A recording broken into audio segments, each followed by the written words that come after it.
live. Hello, we are live. Welcome to another Rupal's Chatty Women.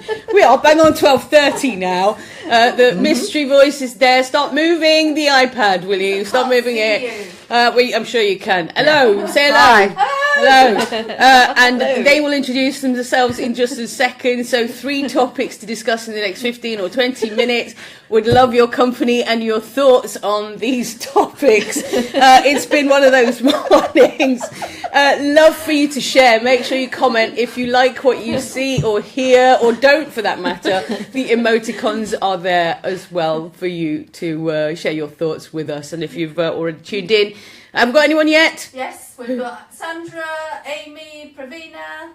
Great stuff. Good to have you on board already. So let the guests can introduce themselves. Who are you? I'm Nidhi, Rupa, Joshi. Hello, nice to meet you. Excuse the giggles, but it's going to be one of those. It's going to be one of those. Even though we have got a bit of a serious subject. Yeah. And you are? I'm Linda Harwood. I'm here for the first time. And I'm a nurse. No, we've never met before. So you're a practice nurse? I'm a practice nurse in Oadby, yes. Okay, we're going to talk about a subject that's kind of close to your heart in some respects. Absolutely, yes. To smear or not to smear. To smear. Is the question. Yes. That is one, certainly for me, debatable. But yeah, we will talk about that in just a moment. We're also going to talk about reality TV. Has it gone too far?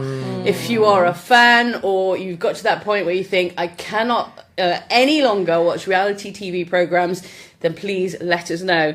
And makeup with your children, is it something you allow them to do? Put makeup on. Another probably slightly controversial subject, I think. Well, let's start off with to smear or not to smear, because this is your sort of baby, really, isn't it? Yes, it is. It's making sure that women have access to getting their smears done and not frightened by it. Come and have it done. It's so important. There's been a lot in the press saying you shouldn't, people haven't got access, aren't getting their smears done. And I'd just like to say to people, please, if you've not had your smear done, come and get it done. Book in, get it done. It's so important. It's horrible. It's painful. It's uncomfortable, Linda. No. That is the thing. If you've had a bad experience, come. Try again, don't give up, because it's so important. That bit of your body can be checked. It doesn't cost anything. It takes 5 minutes, and it shouldn't really be painful at all.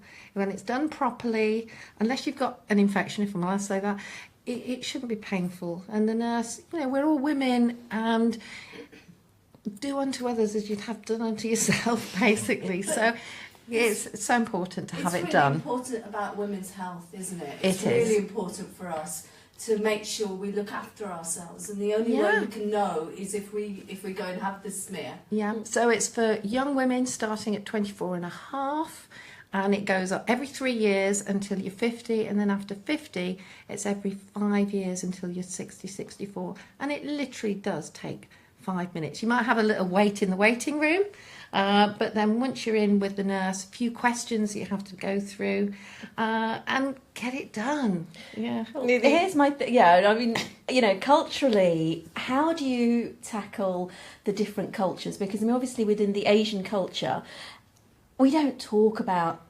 sex or any parts of your body at all. So how do you actually that bit down there. So how do you actually tackle that? Because even talking about periods, if I'm allowed to say that word on live Facebook, and I have, so hey ho.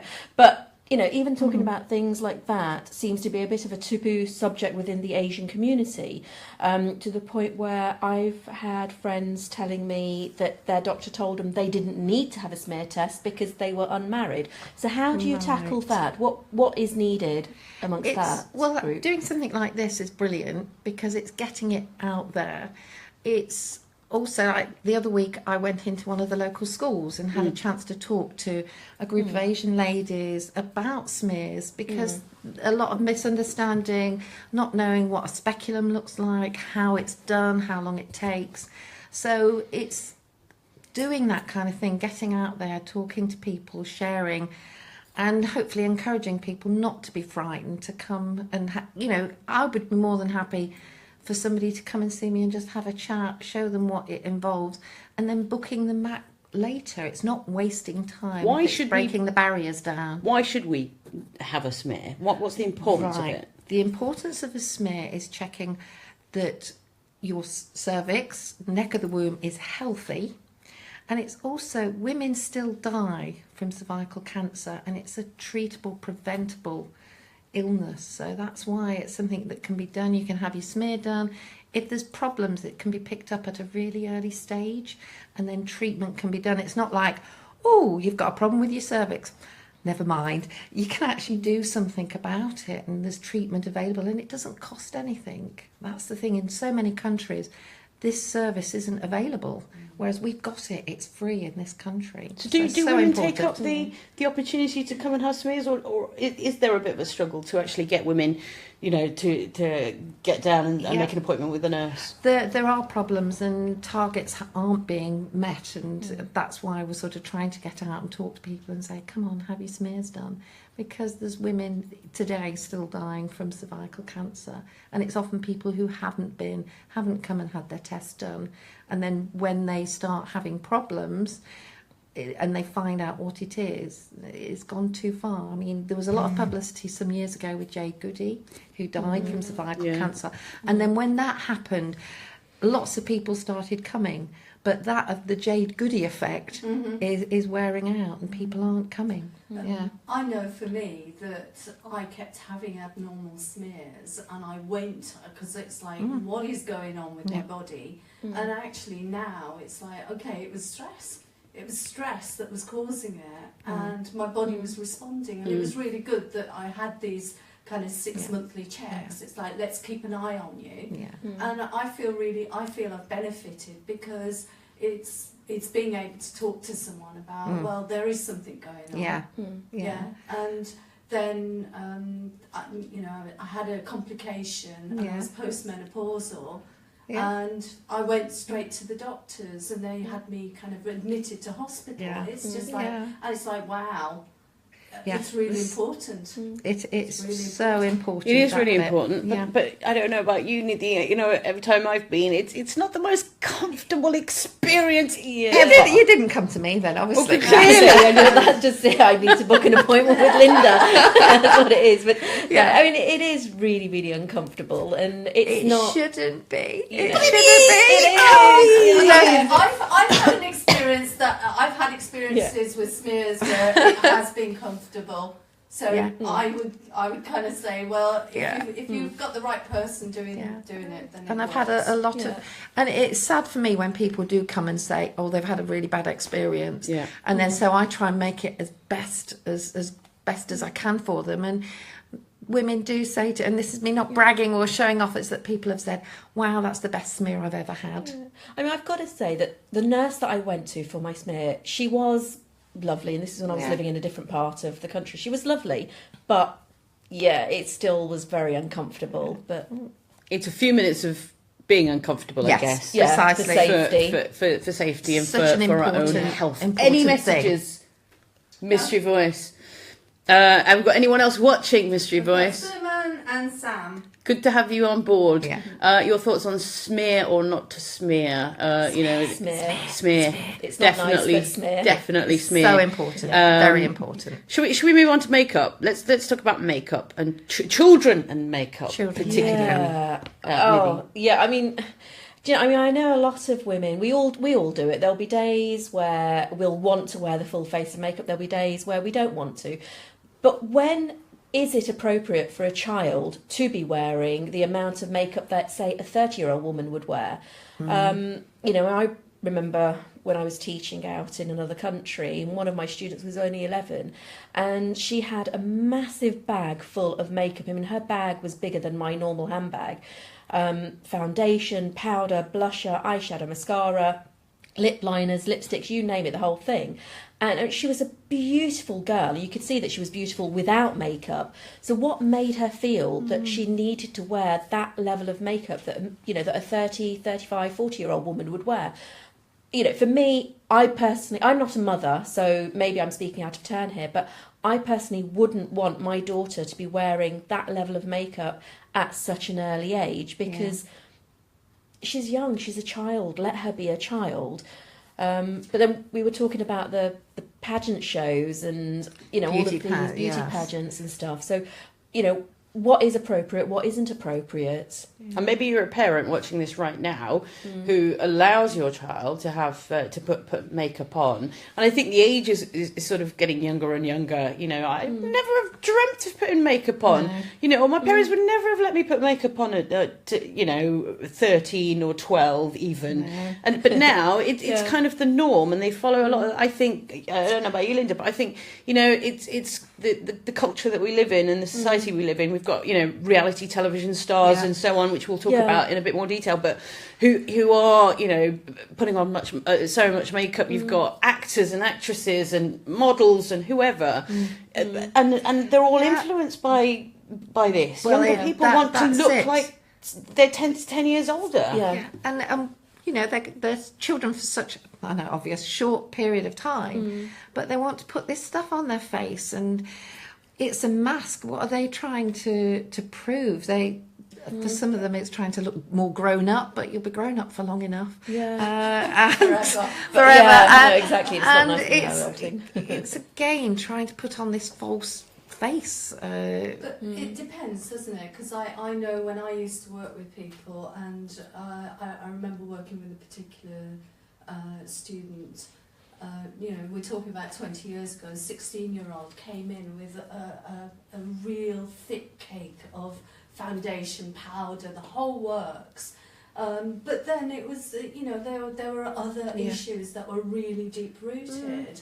And she said to me, I am putting my mask on to be out in the world because I don't feel confident without it. But then that's a very unusual situation compared to just ordinarily allowing your child to wear makeup. I never let my girls wear makeup. I said, right, wait till you're 16, then you can do what you want. If you were a parent, would you? I would really rather that they didn't wear makeup. I mean, like I had 2 plaits until I was about 16, and so you know, it's like, you know, I grew up. But then I guess it's also down to sort of like parenting as well, because my mum isn't one who has to be wearing makeup all the time, and so I don't feel like I need to wear it. So as a child, I didn't feel the need to wear makeup because my mum didn't feel the need to wear it. So maybe it is, you know, down to what you see the elders around you doing, or what you see on social media, because you've got so many young people that are becoming famous for the way they look on social media. So, you know, how is that the right thing? But then the other aspect we spoke about earlier was, what about boys who want to wear nail varnish or want to express themselves? You know, there's so many different facets to it. What is right, what is wrong? But I had the 2 boys and they didn't wear makeup. But if I had had girls, would they? You know, would I have done? I don't think so. Who wore makeup and wore the nail varnish and had the big hair because of Spandau Ballet and all of that. So it depends, doesn't it? Any comments? Nope. Where are you all today? Yeah, I know. If you are watching, would love your thoughts and your comments. Please, makeup, children and makeup. Is it something you would allow your children to do, your youngsters to do? If you're watching this back, you can also comment then. So feel free to use the emoticons and the comment box below. The final subject then for today's RuPaul's Chatty Women, reality TV. Has it gone too far? Do you know what? When it first sort of started, the likes of Big Brother and things like that, I was a massive fan. It was new. It was like, wow. I love people watching at the best of times, and to be able to do it in the comfort of my own home on the television was phenomenal. It was amazing. It was like, wow, this is a whole new insight into people's, you know, psyche and how people, you know, dynamics and all the rest of it. I've got to a point now where I am almost sick to death of it. I don't want any more of those sorts of reality TV programs. But on the other hand, you've got some really interesting, powerful reality TV programs where they will go behind the scenes of, I don't know, a hospital, for instance, or things like that. So, in your opinion, has it gone too far? I think with some shows, absolutely. Like, you know, having spoken about that, the naked thing of, you know, picking a partner based on what their body looks like, it's like, really?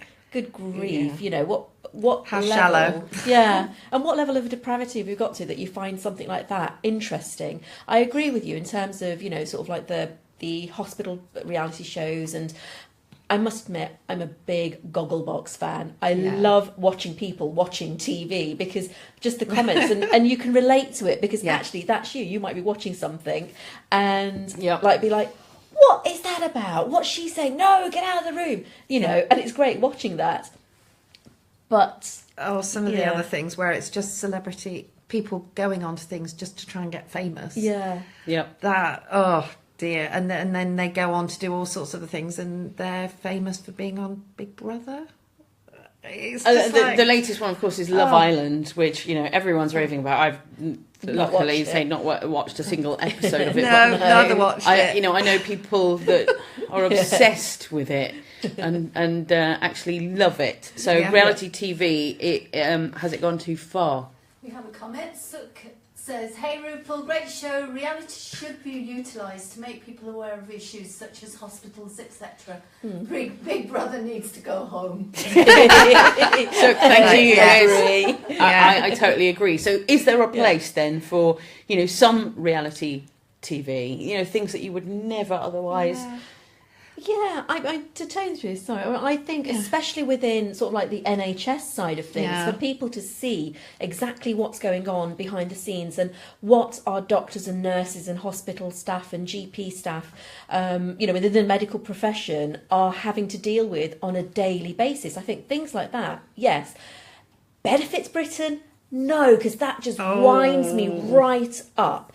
I know there are some people who, unfortunately, due to no fault of their own, have to be on benefits, need the help, and those people should absolutely be getting the help. And they're usually not the ones that are on television. They're real plight because it's not interesting enough, it's not sexy enough to go on television. Whereas, you know, some of them, it is for entertainment, and they make you see the worst case scenarios. Yeah. Would you ever appear? Would you ever agree to appear on a reality television show out of interest? Oh dear, that's a tricky one because this is kind of a bit reality-ish, isn't it? Parallel universe. Yeah, so that's true. I wouldn't go on to anything like Big Brother or anything like that. But if they came and said, "Look, we want to film at the surgery to see what's going on," but there'd have to be limits because I don't want them to know everything about me and what they go on and when I go to the toilet, when I don't go, or this, that, and the other, and all that kind of stuff. Would you?